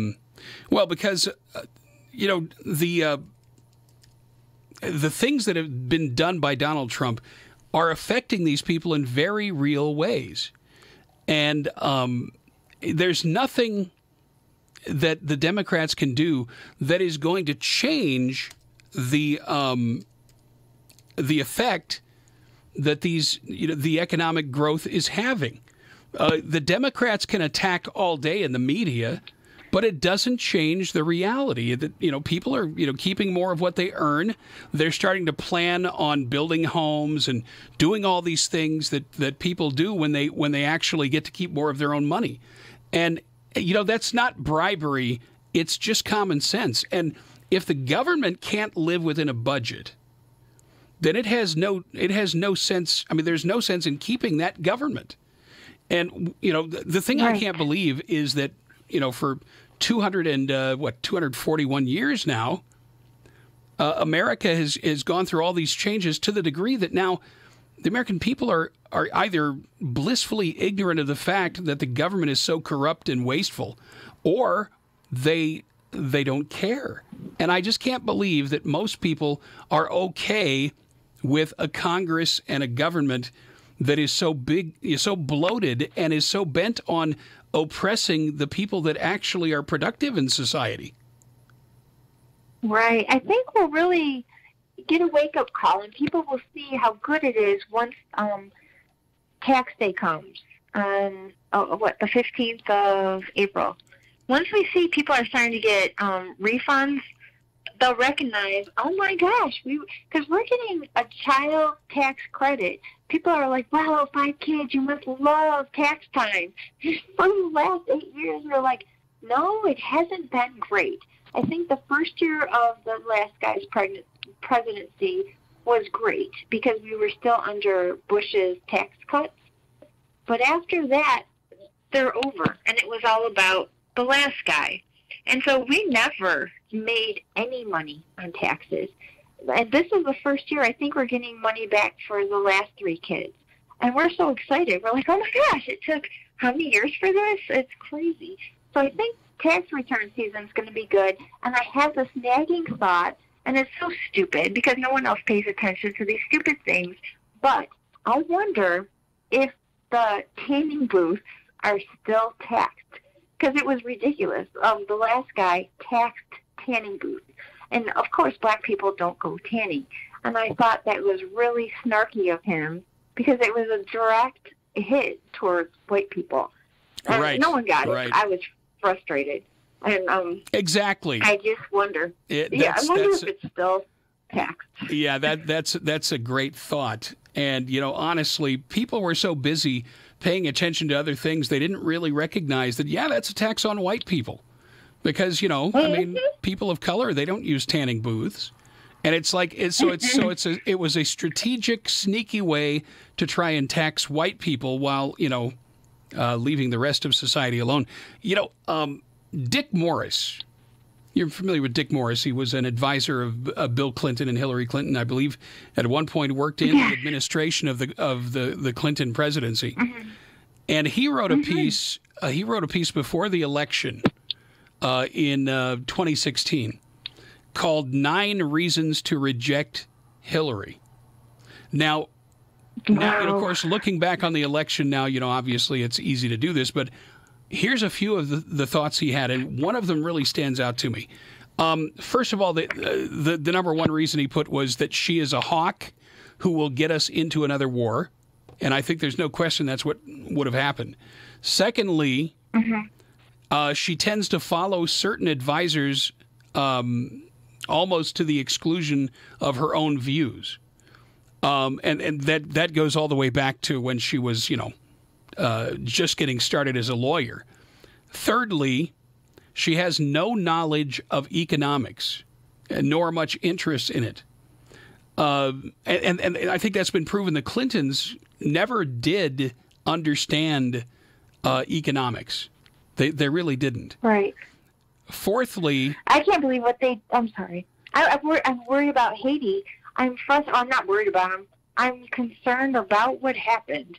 And I wish it didn't happen, but they raised a lot of money for Haiti's earthquake, and they took it all. Yeah. And it just makes the United States look terrible, and I can't believe no one remembers this. But please, go on for number 4. Okay, number 4. She has no deep sense of who she is.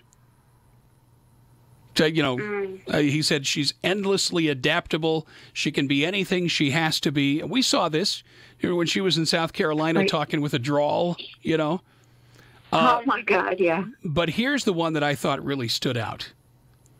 And this, I think, is the absolute number one consideration, which is why we had to reject Hillary Clinton. And it's this. Her worldview is shaped by her grudges. Think about that. That's good. What basically it means that this is one vindictive human being that is willing to suspend any kind of moral consideration if it means that she can, act on her own anger against people that she holds grudges against. You know what? The American people. Hillary Clinton must have a terrible grudge against the American people now because she lost. Think about that. How vindictive would she have been if she had won by the skin of her chinny chin chin? By the hair of her chin. Imagine how vindictive she would have been against her political foes. She would double that tanning booth tax. Oh. For sure. I'm sorry, I'm being goofy. But no, you're right. It would be terrible. I don't think you could even homeschool. She wouldn't let that. She would do anything she could to get us back. She was using what we need as a really good war as one of her campaign slogans or boosts. Yeah. And she wanted people to cheer her on. And when she was over in the Virginia, saying stuff like, we're going to get rid of coal. We're going to use clean burning fossil fuels. And I thought, what kind of coal burns clean? I don't know exactly how you do that. But either way, they're coal miners there. They're not going to cheer or vote for someone who's getting rid of their livelihood. Exactly. And then you remember after the whole thing in Libya was said and done, and she, casually laughed it off and said, "We came, we saw, he died," talking about Muammar Gaddafi. And the American people, at least I know I had problems with it. I don't believe that America has the authority nor the right to just simply decide which nations are going to have regime change at the whim of somebody like Hillary Clinton.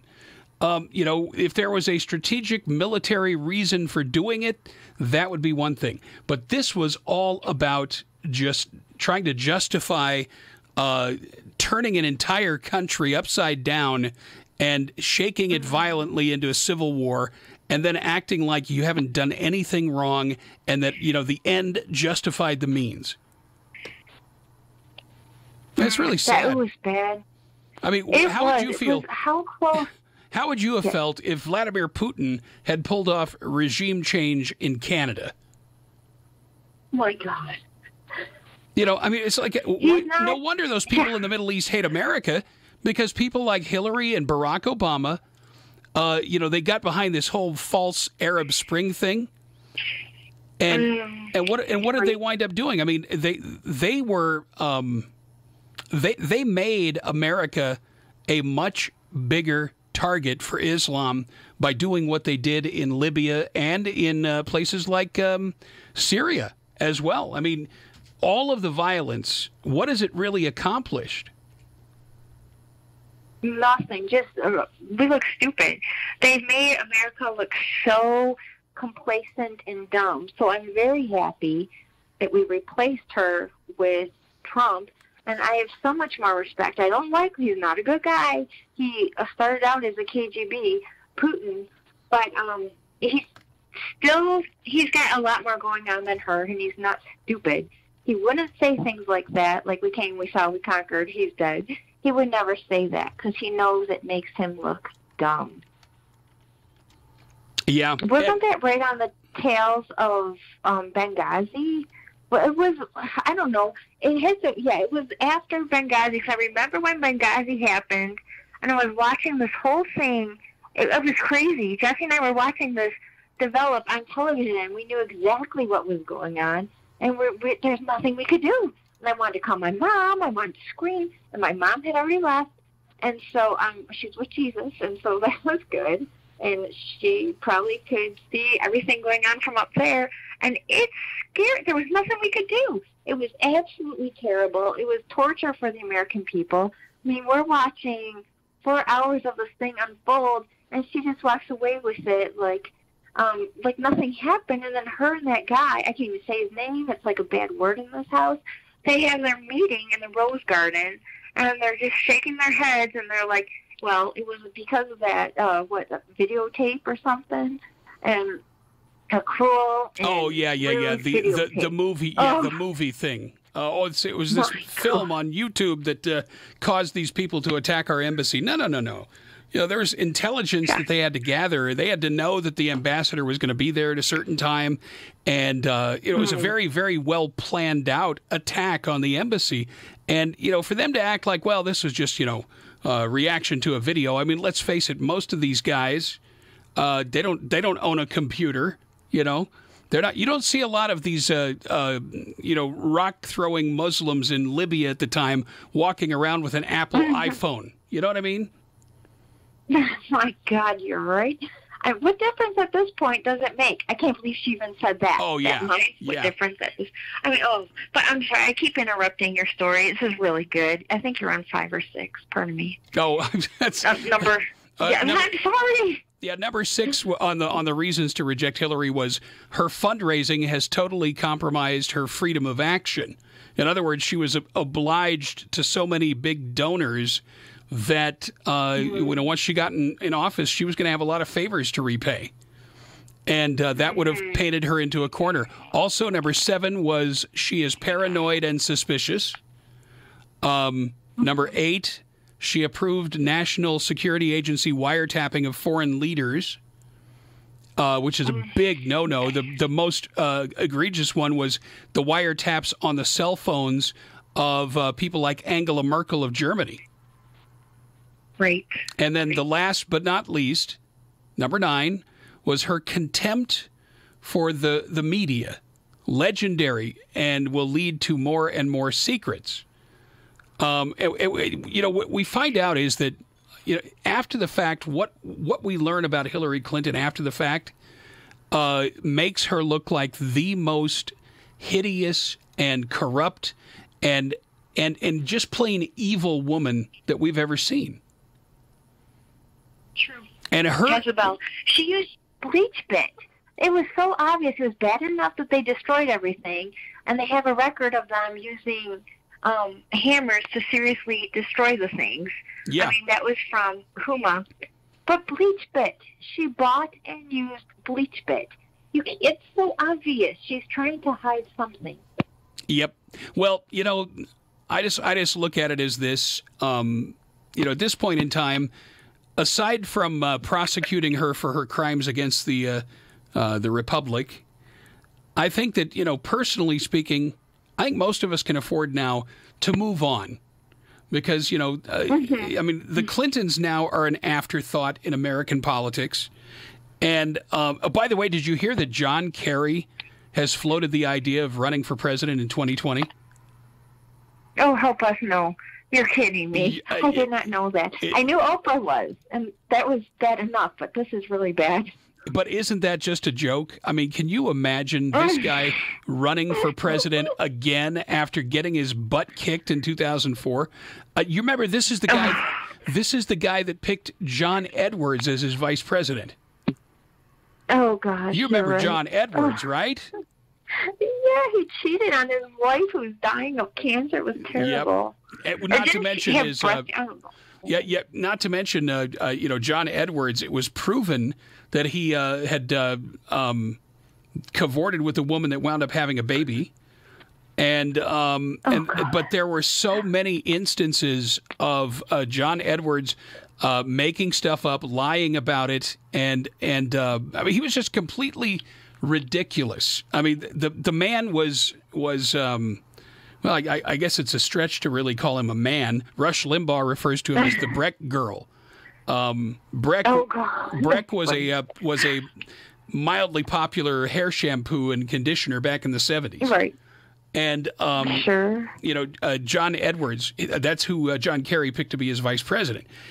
You look at John Kerry, though, John effing Kerry, recall that this is the man that accused his fellow soldiers in Vietnam of behaving like Genghis Khan. Killing women and children and all these other things. He's the guy that threw away his Purple Hearts or whatever medals he got in the military. This man was worse than Jane Fonda. He was. Oh, she's tough. He was a complete traitor to his country. He really was. And then for him to claim his military service made him fit for office.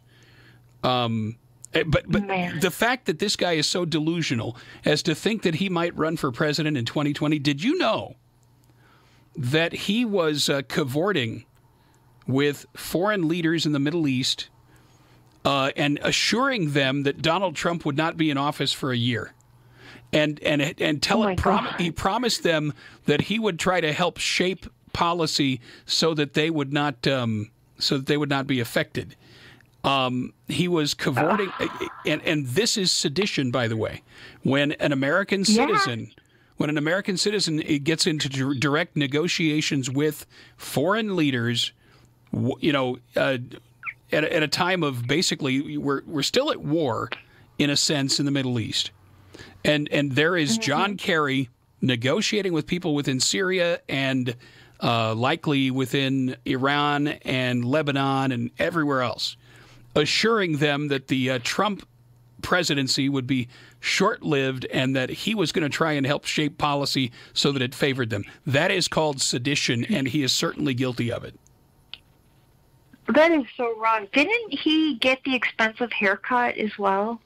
Isn't he the one that on the tarmac somewhere he came home and he had his hair, or maybe that was Edwards, I don't know, one of them, had this very expensive haircut. I think they've all done that at one time or another. I know Bill Clinton was criticized because they brought everything to a halt at Los Angeles International, and he was getting a haircut. This is one thing about Democrats that, and look, this is not just to be partisan, but they're very vain people, and they have no qualms whatsoever about inconveniencing the little people if it means that they get the perfect haircut at the perfect time.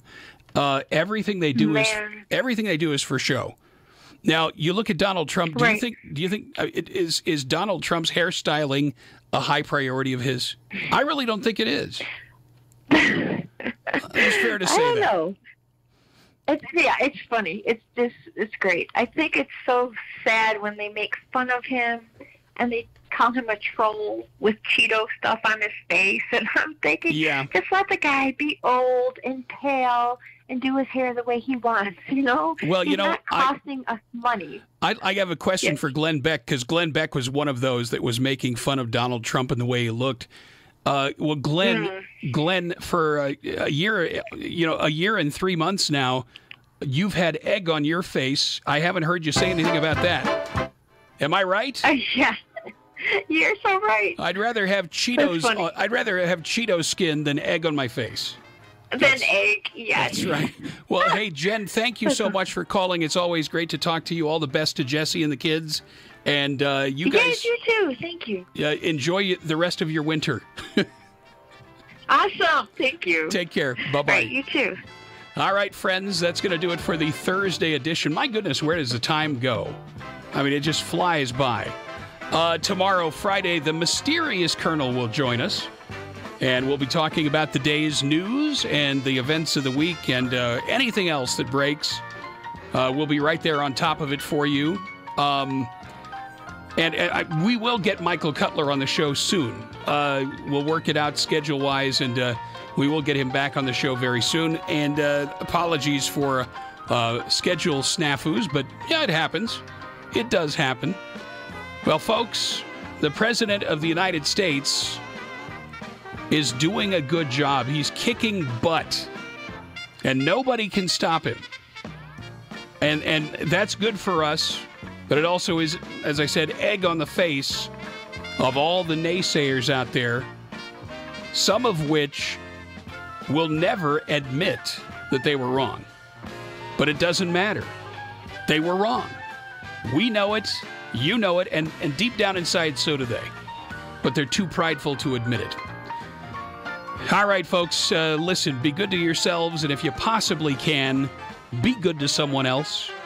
And remember, we're going to win in the end because there are more of us than there are of them. And because God is with us.